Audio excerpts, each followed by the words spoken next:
Okay, Britain, I'll bite. You really want to know why America elected Trump not once but twice? You guys keep asking, so I'm going to tell you. It's because he made you feel something.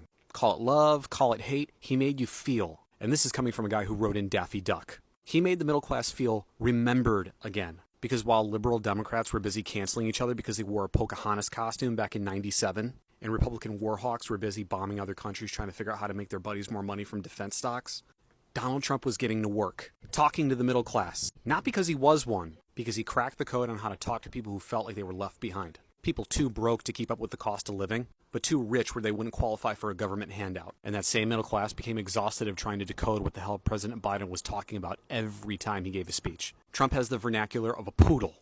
Much easier to understand. And if you love him, he gave you someone to hate. That was the radical liberals and leftists, the communists, Mexicans, and people from the Middle East. Yeah, no, don't blame failed government policy.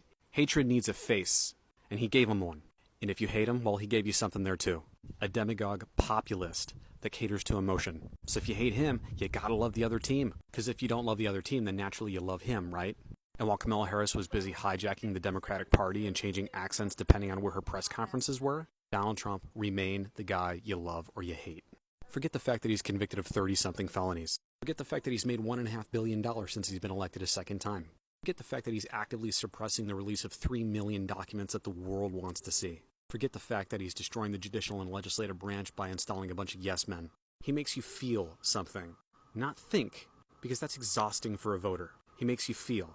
Now, I know Democrats that are good people, and I know Republicans that are good people, and I know a lot of people who are sick of them. But you guys wanted to know why? I gave you why. Let's not pretend it's isolated to America either. We all have our fair share of complete knobheads.